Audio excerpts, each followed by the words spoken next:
Murray Rothbard. Educación, libre y obligatoria. Capítulo 7. La educación obligatoria en Europa. La historia del desarrollo de la educación obligatoria es una historia de la usurpación del Estado del control parental sobre los hijos en su beneficio, una imposición de uniformidad e igualdad para reprimir el crecimiento individual y el desarrollo de técnicas para obstaculizar el crecimiento del poder de razonar y el pensamiento independiente entre los niños. Orígenes.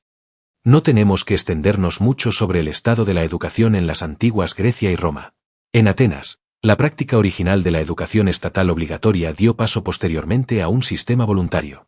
En Esparta, por otro lado, un antiguo modelo para el totalitarismo moderno, el Estado estaba organizado como un enorme campamento militar y los niños eran propiedad del Estado y se les educaba en barracones para un ideal de obediencia estatal. Esparta llevó a cabo la conclusión lógica completa del sistema obligatorio: control estatal absoluto sobre todo el niño, uniformidad y educación en la obediencia pasiva de las órdenes del Estado. La consecuencia más importante de este sistema fue que proporcionó el ideal para Platón, que hizo de este sistema educativo la base de su Estado ideal, como establecía en la República y las leyes. La utopía de Platón fue el primer modelo para despotismos posteriores. Se fomentaban la educación y obediencia obligatoria. Había comunismo de niños entre los guardianes de la élite, que tampoco tenía propiedad privada y mentir se consideraba un instrumento adecuado a usar por el Estado en el adoctrinamiento del pueblo. En la Edad Media, el problema de la educación estatal obligatoria no se presentó en Europa. La instrucción se llevaba a cabo en escuelas y universidades eclesiásticas, en escuelas privadas y en escuelas privadas de formación ocupacional. El primer movimiento moderno para una educación estatal obligatoria derivó directamente de la Reforma. Un factor importante fue Martín Lutero. Lutero reclamó repetidamente que las comunidades establecieran escuelas públicas e hicieran obligatorio acudir a ellas. En su famosa carta a los gobernantes alemanes en 1524, Lutero usaba premisas estatistas para llegar a conclusiones estatistas. Queridos gobernantes, sostengo que las autoridades civiles tienen la obligación de obligar a la gente a enviar a sus hijos a la escuela. Si el gobierno puede obligar a los ciudadanos apropiados para el servicio militar a llevar lanzas y rifles, a levantar murallas y realizar otras tareas marciales en tiempo de guerra, cuanto más tiene un derecho a obligar a la gente a enviar a sus niños a la escuela, porque en este caso estamos guerreando contra el diablo, cuyo objeto es privar secretamente de hombres fuertes a nuestras ciudades y principados. En este bienestar espiritual, Lutero por supuesto no estaba hablando ociosamente del diablo y la guerra contra él. Para él la guerra era muy real. Como consecuencia de las peticiones de Lutero, el Estado alemán de Gotha fundó las primeras escuelas públicas modernas en 1524 y le siguió Turingia en 1527. El propio Lutero fundó el Plan Escolar Sajón, que, en esencia, se convirtió posteriormente en el sistema de educación estatal para la mayoría de los estados protestantes de Alemania. Este plan se puso en práctica por primera vez en Sajonia en 1528, mediante un edicto escrito por Melanchthon, un importante discípulo de Lutero, creando escuelas públicas en todo pueblo y villa. El primer sistema estatal obligatorio en el mundo moderno lo estableció en 1559 el duque Cristóbal, elector de Württemberg. La asistencia era obligatoria, se guardaban registros de asistencia y se imponían multas a los que hacían novillos.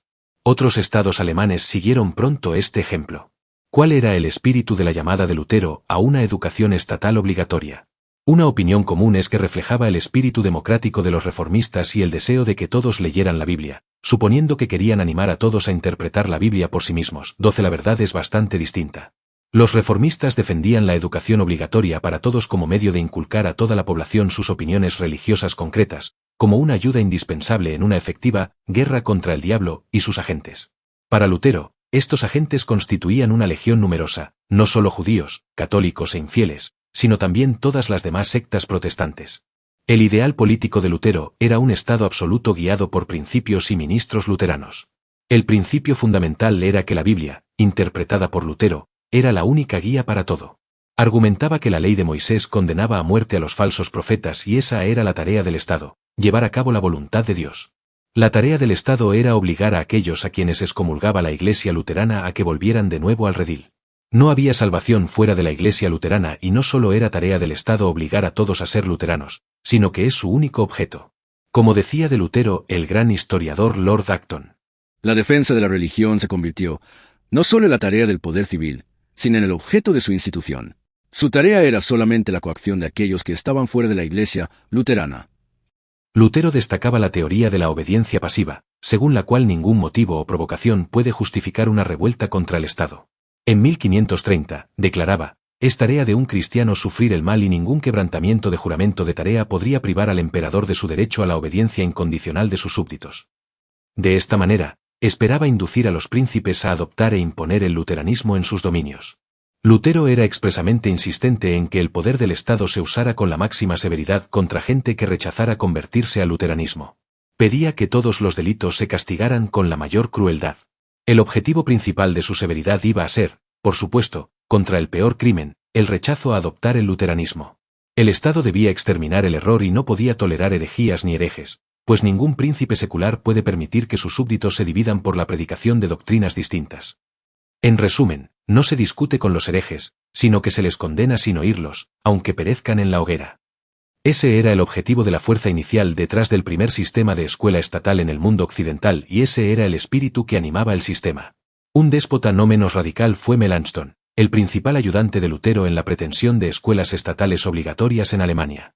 Melanchthon enseñaba con firmeza que todas las sectas debían echarse por tierra con la espada y que cualquier individuo que originara nuevas opiniones religiosas debería ser castigado con la muerte.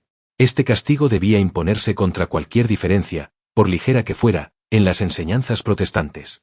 Todos los que no fueran luteranos, católicos, anabaptistas, servetianos, zwinglianos, etc., tenían que perseguirse con el máximo celo. La influencia luterana en la vida política y educativa de Occidente, y particularmente en Alemania, ha sido enorme. Fue el primer defensor de la escolarización obligatoria y sus planes fueron el patrón para las primeras escuelas alemanas. Además, inculcó a los luteranos los ideales de obediencia al Estado y persecución de todos los disidentes. Como señala Acton, imprimió en su bando ese carácter de dependencia política y ese hábito de obediencia pasiva al Estado, que ha mantenido desde entonces. Sigue una estimación sucinta de un admirador sobre la influencia de Lutero en la política y la educación obligatoria.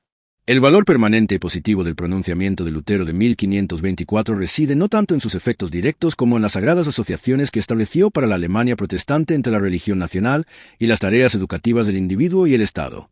Así, sin duda, se creó esa sana opinión pública que hizo fácil aceptar el principio de escolarización obligatoria en Prusia en una fecha mucho más tardía que en Inglaterra. Aparte de Lutero, la otra influencia principal para el establecimiento de la educación obligatoria en el mundo moderno fue el otro gran reformista, Juan Calvino. Calvino fue a Ginebra en 1536, mientras el pueblo estaba en una revuelta con éxito contra el duque de Saboya y la Iglesia católica y fue nombrado pastor jefe y gobernador de la ciudad, puesto que mantuvo hasta 1564. En Ginebra, Calvino estableció varias escuelas públicas, con asistencia obligatoria. ¿Cuál fue el espíritu que animó a Calvino a establecer un sistema de escuelas estatales?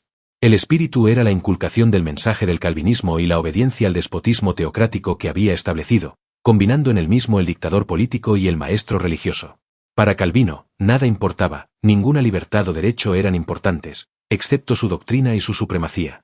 La doctrina de Calvino sostenía que el apoyo del calvinismo es el fin y objeto del Estado y que esto incluía mantener la pureza de la doctrina y una estricta austeridad en el comportamiento del pueblo. Solo una pequeña minoría en la tierra eran elegidos, siendo Calvino su jefe, y el resto era una masa de pecadores que debían ser sometidos por la espada, imponiendo los conquistadores la fe calvinista a los súbditos. No estaba a favor de matar a todos los herejes. Se permitiría vivir a católicos y judíos, pero todos los protestantes que no fueran calvinistas debían morir. Sin embargo, en algunos casos, cambió de postura y defendió el castigo más severo también para los católicos. También Calvino era inflexible al afirmar la obligación de obediencia a los gobernantes independientemente de su forma de gobierno. El gobierno tiene una sanción divina y, mientras fuera calvinista, podía hacer lo que quisiera sin merecer reproche. No solo había que matar a todos los herejes, sino que debía castigarse de la misma manera a quienes negaran la justicia de dicho castigo. Los principales discípulos de Calvino, como Beza, fueron al menos tan radicales como él en promover el exterminio de los herejes. La influencia de Calvino en el mundo occidental fue más amplia que la de Lutero porque, con esfuerzos diligentes de propaganda, hizo de Ginebra el centro europeo para una extensa difusión de sus principios. Hombres de toda Europa venían a estudiar en las escuelas de Calvino y a leer sus tratados y el resultado fue la influencia calvinista en toda Europa. Al convertirse en importantes los calvinistas en toda Europa, reclamaron la creación de escuelas estatales obligatorias 16 en 1560, los calvinistas franceses, los hugonotes, enviaron un memorando al rey pidiendo el establecimiento de una educación obligatoria universal, pero fue rechazado. Sin embargo, en 1571, la reina Juana de Albret, de los estados de Navarra, bajo influencia calvinista, hizo obligatoria la educación primaria en esa parte de Francia. La Holanda calvinista estableció escuelas públicas obligatorias en 1609. John Knox, que conquistó Escocia para su iglesia presbiteriana, era un calvinista, aunque había llegado a muchos de sus principios de forma independiente. Estableció la iglesia siguiendo líneas calvinistas y proclamó la pena de muerte para los católicos. Knox trató de establecer una educación obligatoria universal en Escocia en la década de 1560, pero fracasó en el intento. Defendía su libro de la disciplina, que reclamaba escuelas públicas en todos los pueblos de Escocia. Uno de los efectos a más largo alcance de la tradición calvinista es su influencia en la historia educativa estadounidense. La influencia calvinista fue fuerte entre los puritanos ingleses y fue la influencia puritana la que creó las escuelas públicas y la educación obligatoria en Nueva Inglaterra, desde donde acabó conquistando todo Estados Unidos. La historia de la educación obligatoria estadounidense se tratará en la siguiente sección. Prusia. No es coincidencia que el estado más notoriamente despótico en Europa, Prusia, fuera el primero en tener un sistema nacional de educación obligatoria, ni que la inspiración original, como hemos visto, fuera Lutero y su doctrina de obediencia al absolutismo de Estado. Como decía M.R. Pentiment, la interferencia del Estado en la educación fue casi coincidente con el auge del Estado prusiano. La educación alemana, así como la mayoría de sus demás instituciones y civilización, se vio completamente interrumpida por la Guerra de los 30 años, en la primera mitad del siglo XVII. Sin embargo, al acabar el conflicto los diversos gobiernos estatales actuaron para hacer obligatoria la asistencia de los niños a la escuela bajo pena de multa y encarcelamiento de los niños. El primer paso se dio en Gotha en 1643, seguida por estados como Hildesheim en 1663, Prusia en 1669 y Kahlenberg en 1681. El estado de Prusia empezó a aumentar en poder y dominio al principio del siglo XVIII liderado por su primer rey, Federico Guillermo, y Federico Guillermo creía fervientemente en el despotismo paternal y en las virtudes del absolutismo monárquico. Una de sus primeras medidas fue llevar a cabo un enorme aumento en el ejército prusiano, basado en una disciplina de hierro, que se hizo famoso en toda Europa. En la administración civil, el rey Federico Guillermo forjó la máquina centralizadora del servicio civil, que se convirtió en la famosa burocracia autocrática prusiana. En el mundo comercial, el rey impuso restricciones, regulaciones y subvenciones al comercio y los negocios. Fue el rey Federico Guillermo y el que creó el sistema prusiano de escuela obligatoria, el primer sistema nacional en Europa. En 1717, ordenó la asistencia obligatoria de todos los niños a escuelas estatales, y en leyes posteriores, continuó con la dotación para la construcción de más escuelas de ese tipo. Quizás sea apropiado señalar que las actitudes personales del rey estaban bastante de acuerdo con su ardiente promoción del despotismo y el militarismo. Como dice Kyle von Hayes, trataba su reino como un aula y, como un celoso maestro de escuela, azotaba despiadadamente a sus traviesos súbditos. Estos inicios fueron desarrollados por su hijo Federico el Grande, que reafirmó vigorosamente el principio de asistencia obligatoria a las escuelas estatales y asentó el floreciente sistema nacional, particularmente en su Landschulreglement de 1763. ¿Cuáles eran los objetivos que impulsaban a Federico el Grande? De nuevo una ferviente creencia en el despotismo absoluto, aunque éste se suponía que era ilustrado. El príncipe, declaraba, es para la nación que gobierna lo que es la cabeza para el hombre, su obligación es ver, pensar y actuar para toda la comunidad.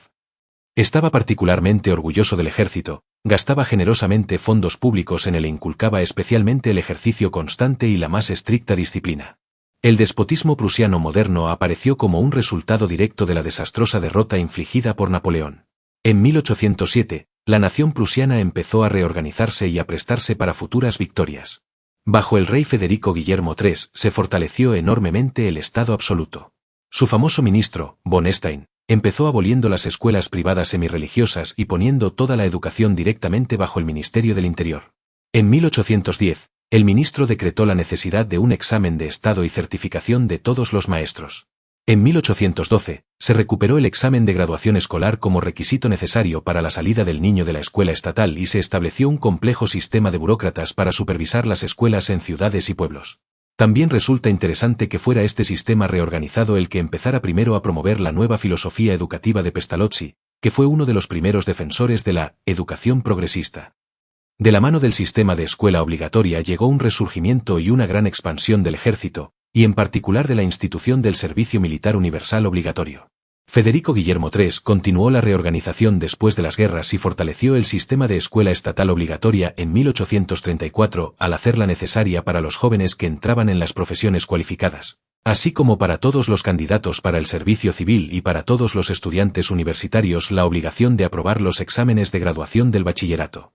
De esta manera, el Estado prusiano tenía el control efectivo sobre todas las nuevas generaciones de intelectuales y otros profesionales.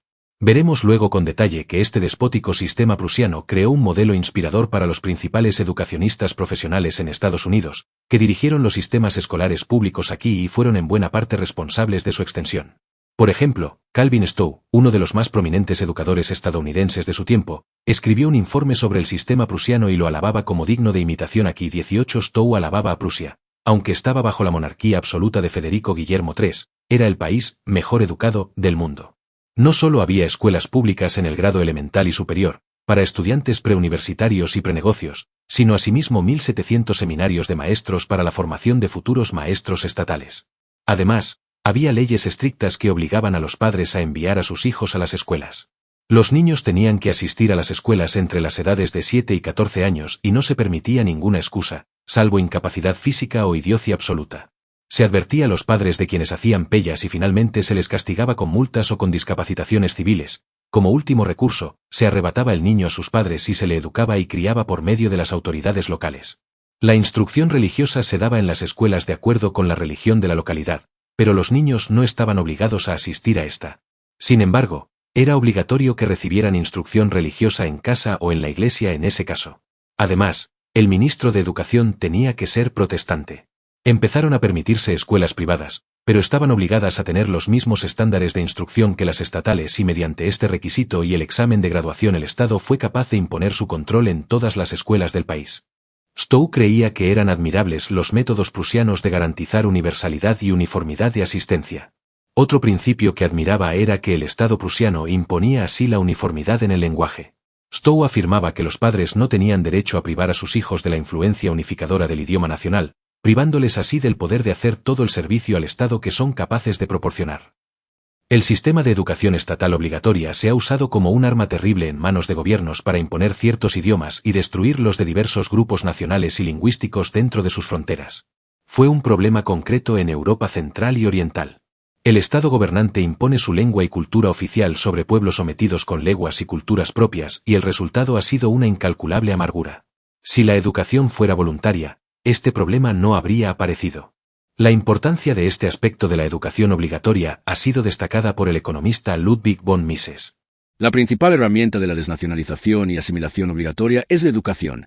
En los territorios lingüísticamente mixtos se convirtió en un arma terrible en manos de gobiernos determinados a cambiar la fidelidad lingüística de sus súbditos. Los filántropos y pedagogos, que defendían la educación pública, no previeron las olas de odio y resentimiento que generaría esta institución. El sistema educativo prusiano se extendió al resto de Alemania con la formación de Alemania como Estado nacional. Además, un decreto en 1872 reforzaba el control absoluto del Estado sobre las escuelas frente a cualquier posible incursión de la Iglesia católica. El espíritu que animaba el Estado obligatorio alemán se expresaba bien en una obra laudatoria. El fundamento principal de la educación alemana es que se basa en un principio nacional. La cultura es el gran capital de la nación alemana. Una característica esencial de la educación alemana: educación hacia el Estado, educación para el Estado, educación por el Estado. La Volksschule es un resultado directo de un principio nacional dirigido hacia la unidad nacional. El Estado es el fin supremo a la vista.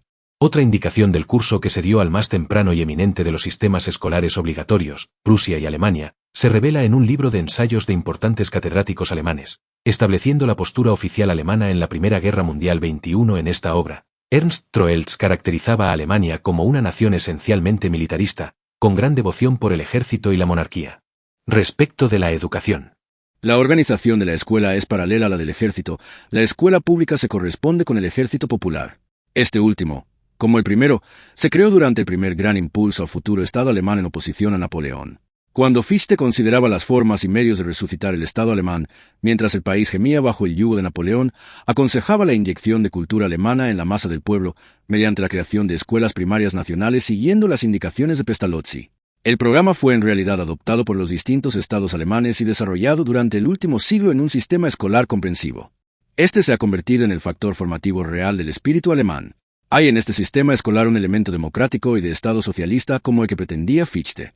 Francia. La educación universal obligatoria, como el servicio militar obligatorio, fue introducida en Francia por la Revolución Francesa.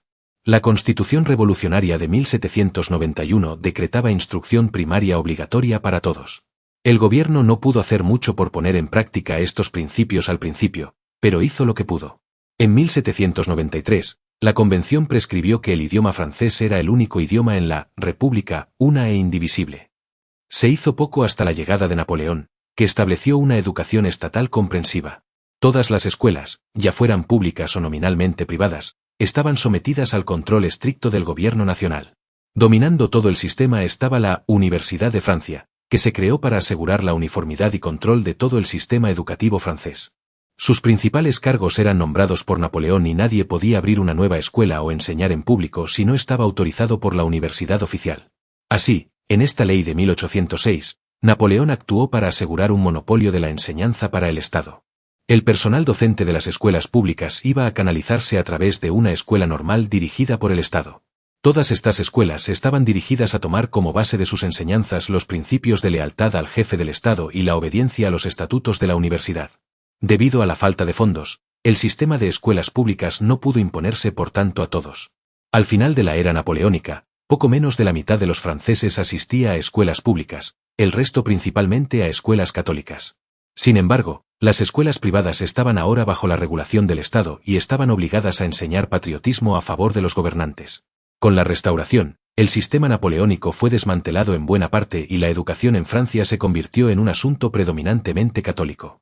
Sin embargo, después de la Revolución de 1830, el ministro Guizot empezó a renovar el poder estatal en su ley de 1833. La asistencia no se hizo obligatoria y las escuelas privadas se dejaron intactas, salvo por el importante requisito de que todas las instituciones educativas debían enseñar paz interna y social. Sin embargo, se restauró la completa libertad para las escuelas privadas mediante la Ley Falloux, aprobada en 1850 por Luis Napoleón. Así que, con la excepción de los periodos revolucionario y napoleónico, la educación francesa permaneció libre hasta la última parte del siglo XIX. Igual que la compulsión y el absolutismo habían recibido un gran impulso por la derrota a manos de Napoleón, también la compulsión y el dictado francés recibieron su inspiración con la victoria de Prusia en 1871. Las victorias prusianas se consideraron las victorias del ejército y el maestro de escuela prusianos y Francia, dirigida por el deseo de revanche, se dedicó a prusianizar sus propias instituciones. En leyes de 1882 y 1889 establecía el reclutamiento militar universal siguiendo el modelo prusiano. El líder de la nueva política fue el ministro Jules Ferry.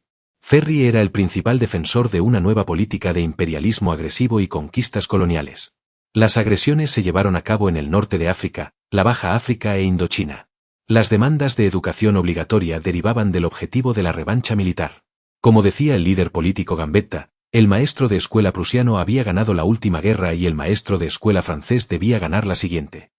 Para este fin, se produjo un clamor para la extensión del sistema escolar a todo niño francés, para educarlo en ciudadanía. También hubo demandas de educación obligatoria de forma que se inoculara republicanismo a todo niño francés y se le hiciera inmune a los atractivos de la restauración monárquica. Como consecuencia, Ferry, en una serie de leyes en 1881 y 1882, hizo obligatoria la educación francesa.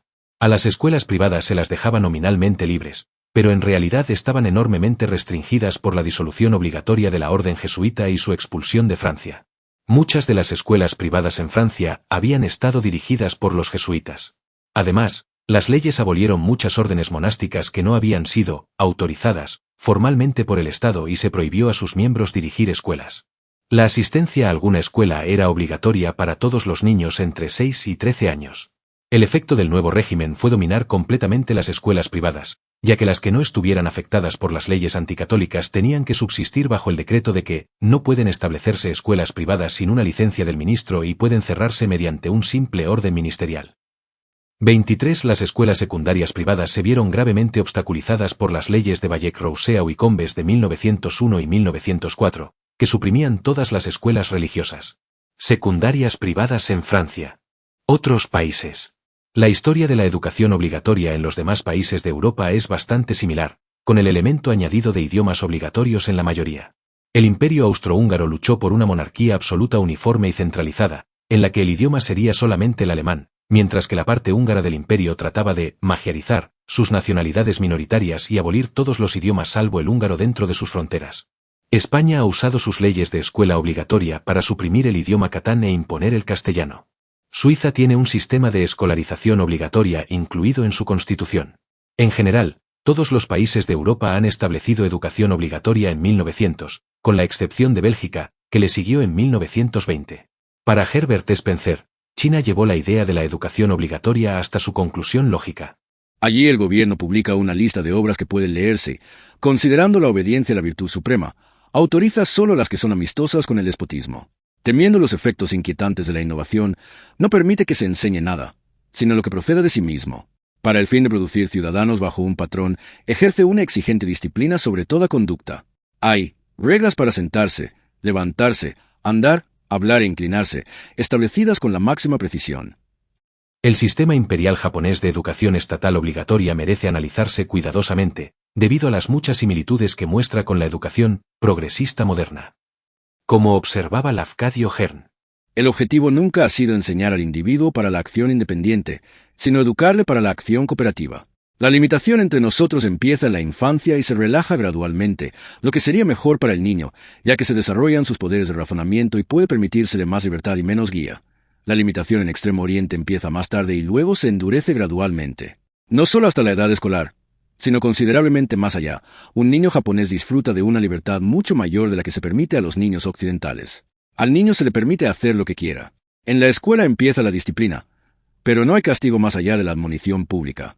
Cualquier restricción que exista se ejerce principalmente sobre el niño por la opinión común de su clase y un maestro habilidoso es capaz de dirigir esa opinión. El poder dirigente es siempre el sentimiento de la clase. Siempre es el gobierno de los muchos sobre el uno y el poder es formidable. El espíritu inculcado es siempre el sacrificio del individuo a la comunidad y el aplastamiento de cualquier independencia individual. En la vida adulta, cualquier desviación de los detalles de la regulación del Estado era castigada instantánea y severamente. Inglaterra. La tradición del voluntarismo estaba en su punto álgido en Inglaterra. Era tan fuerte que no solo no hubo educación obligatoria en Inglaterra hasta finales del siglo XIX, sino que no había siquiera un sistema escolar público. Antes de la década de 1830, el Estado no interfería en la educación en absoluto.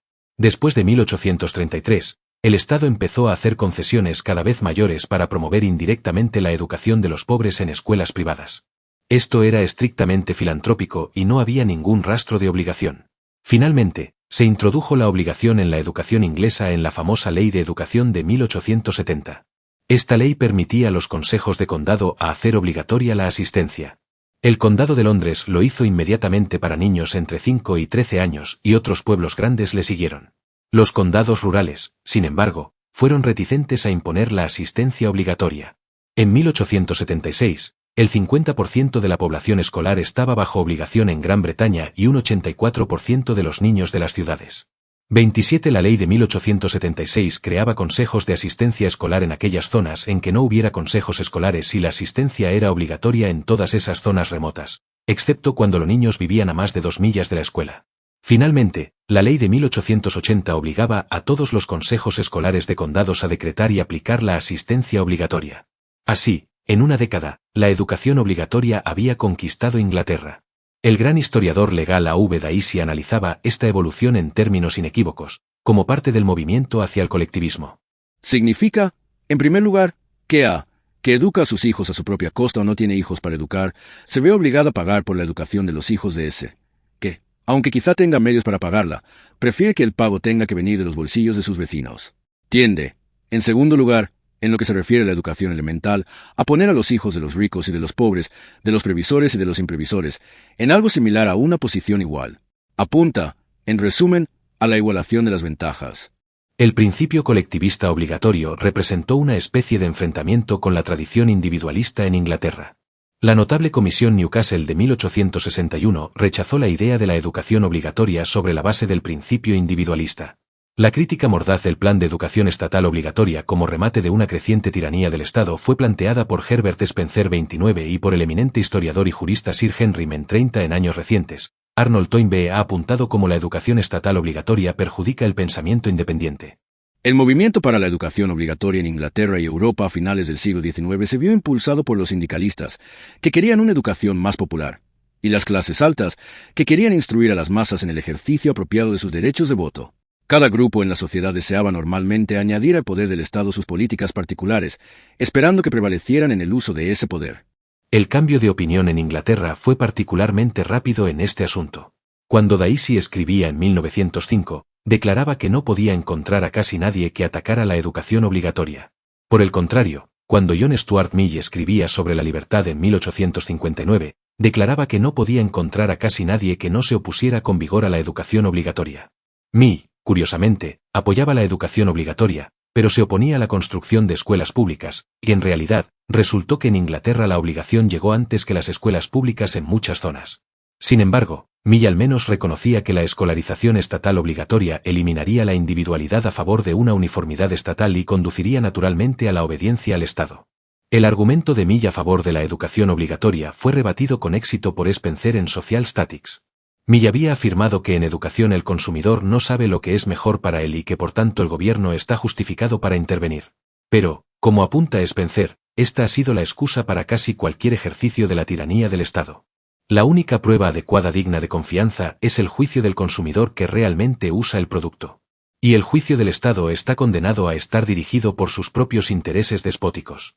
Otro argumento común en Inglaterra para la educación obligatoria era asimismo prevalente en Estados Unidos. Era el argumento de Macaulay: la educación eliminaría el delito y como es tarea del Estado reprimir el delito, el Estado debería instituir la educación obligatoria. Spencer demostró lo engañoso de este argumento, demostrando que el delito tiene poco que ver con la educación. Esto se ha hecho ahora completamente evidente. Un vistazo a nuestra tasa creciente de delincuencia juvenil en los Estados Unidos de la educación obligatoria es prueba suficiente de ello. Spencer investigó las estadísticas de su tiempo y demostró que no había correlación entre zonas con mala educación y zonas criminales. De hecho, en muchos casos, la correlación era la inversa: a más educación, más delito.